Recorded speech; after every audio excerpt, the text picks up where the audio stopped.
Okay, so going through the parts list here.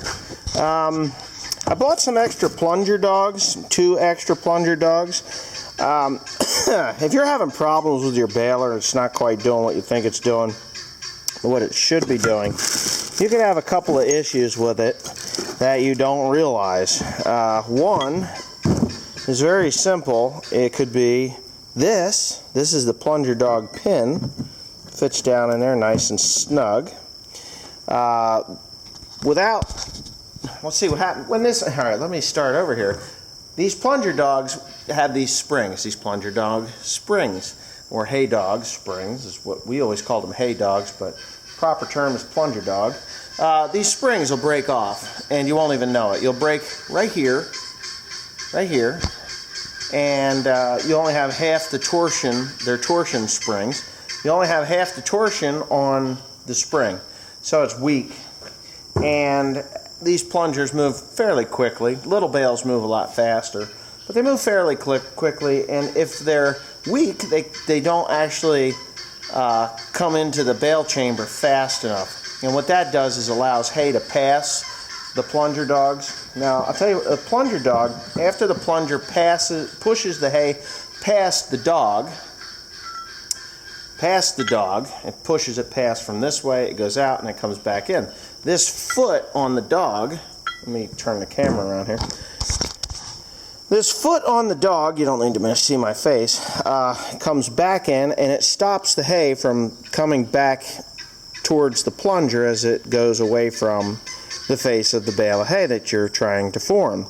If it stays away and the hay comes past, it can come past it, and then when the new slice of hay or flake of hay goes up into that bale chamber, it'll actually collide with the hay that's coming back, the hay from the previous plunge.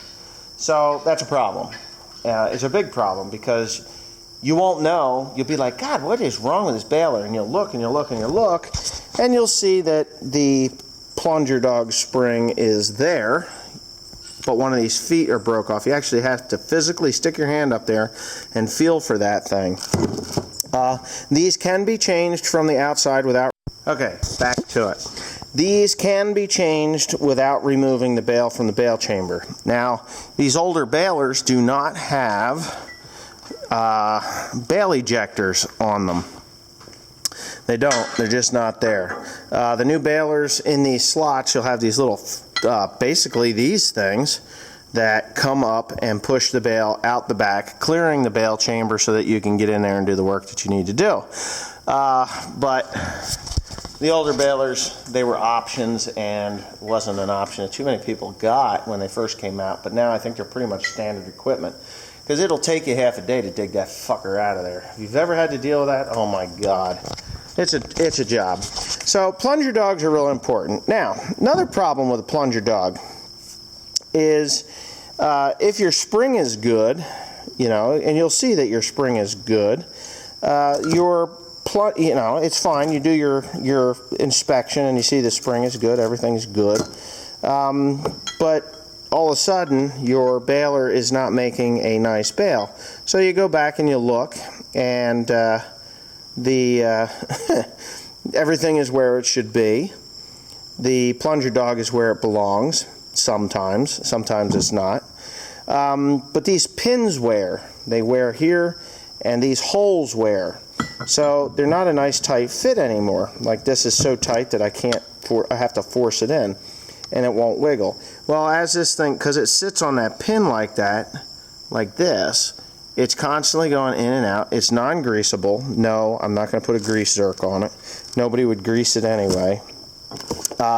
What'll happen is they'll droop, and when they droop and if they get kicked outside the bale chamber, they'll hang up, and then maybe the next slice or two it will kick back in and then work for a little while and then get kicked out and then hang there. Some of them will get kicked out and stay out, and then you can visibly see them that they're out of whack. So hay dogs are very, very, very, very important in your hay baler. And little balers have like 3 on the bottom and 2 on the top, none on the sides. The big balers have, like, let's see, what do they got? 5 on the top, 8 on the sides. 4 on each side, none on the bottom. So, yeah, that's just the way they are. Now, there's a lot of things in these balers you got to look out for and be able to understand what, you know, you got to be able to understand what the cause of the problems are that you're going to have with these. I am doing all this work so that when I do actually get some dry weather, please be dry at the end of the week. We're supposed to be dry by the end of the week, so hopefully everything goes well. Thank God, because it's been over a month now. Today is the 19th. The last hay I baled was in July. The 17th, I did bale 100 bales of second cut here on this farm, but it's wet, really wet. So 100 bales in a whole month's time, unacceptable. So here's something that most people don't know too much about, but these are, I just built these. These are plunger face extensions.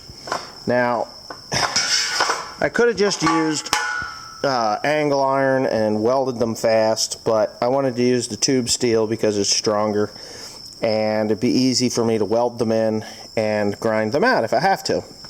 So what these do is they sit inside the plunger, inside the face of the plunger. Now there's about this much, an inch of steel, 1/2 inch wide or 3/8 inch wide by about an inch, that is the face of the plunger. And in between there is a 4-inch section where I could have put it's about 4.5 inches, but a 4-inch piece of tubing would have fit in there, but 4 inches forward was too much. I tried to get 4 inches wide and 3 inches deep is what I wanted, and I was going to do the same thing with those, but I couldn't get the steel, so I just went with 3 by 3 square tubing in 1/8 inch wall. So I made these up. The reason I tapered them at the front and the top and the bottom is because the hay has to come up through the stuffer chamber from the bottom to the top, and I wanted them to be symmetrical. I only want them to push the face.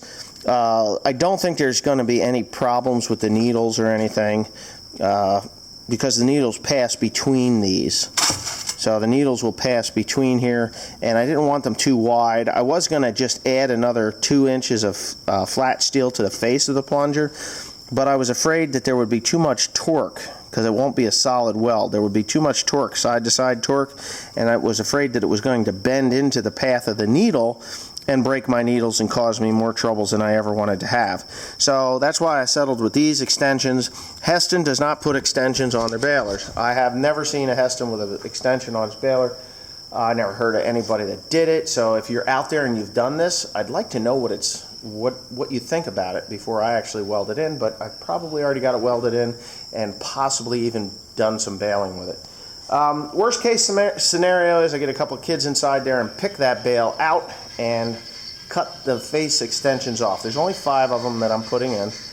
They will do the center. The ends will not have any, but the center 5 posts or verticals, upright sections of the plunger will have these in there, and it will essentially just push the hay back 2 extra inches. The reason I'm going to do that is because these balers were designed for dry hay, not wet hay. I'm going to be doing corn stalks with this thing. I want it to be able to bale corn stalks. Any baler that's ever baled corn stalks, including the older New Holland 2000 baler, I think there were bale extensions for the BB960A. I had them on the BB960A. I baled corn stalks with it, so they do work. Hesston's idea for cleaning the needles off is this thin brush. The brushes sit sideways like this. The needle comes up through them. As it passes back over the needles, it's supposed to wipe off any of the hay or dirt material that is on the needles. I'm told that it works very well, but I'm going to put those on too. I'm going to put the brushes on, and I'm going to put the face extensions on, and hopefully I don't have any hay getting picked up by the needle and being shoved up into the knotters, because that can happen. If the needle picks up a gob of damp, wet hay, it will shove it right up into the knotters, break your knife arm, break your bill hook, possibly crack a knotter frame, things like that. So I'm doing everything that I can do to prevent that problem. Everything here is all new. I don't know why the boys didn't put a new one of these on. This kind of annoys me. I've got all new tines on there, and there's one left in the box, and I've got one old one right here. So what the hell? This is part of the old sprayer, acid sprayer system, which I'm removing. I've removed it. It's gone. I don't need acid application on this one. That thing's gone. So, and the poly is all in there, so we're ready to go. I mean, tomorrow we'll be pretty much ready to go with this thing if I get it all welded up. I'm going to pull it out, turn it around so I've got more light inside the bale chamber, and then I'm going to get that 4960 on there, and we're going to run it through its paces. We're going to do a dry run. Cut the twine off, trip the knotters, let them trip, trip, trip, soak them down with oil, a light oil like WD-40, light oil, light machine oil is what WD-40 is, if you don't know. I've heard that these guys are saying, oh, WD stands for water displacement. Well, what the fuck do you think oil is? It's water displacement. You know, it removes water. Water will not stick to oil. It doesn't mix with oil. So, whatever. You guys are crazy. But anyway, yeah, that's what I'm doing. So, see you tomorrow. Okay, we're gonna run the baler. So Tim's got it all hooked up. We finally figured out a couple of issues we had, and here we go. Let's say we start this son of a gun. That's up. Let's see what happens here. That's working. Cool.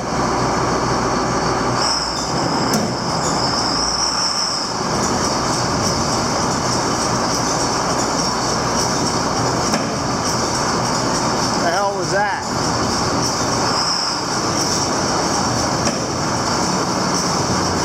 That noise.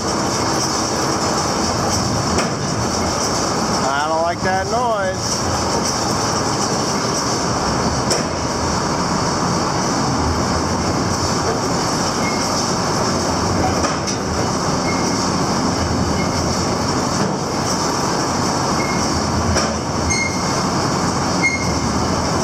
Okay, after looking for this banging noise, it wasn't the squeak. The squeak, we know what that was. That was just the stuffer fingers going in and out of one of the bands it was touching.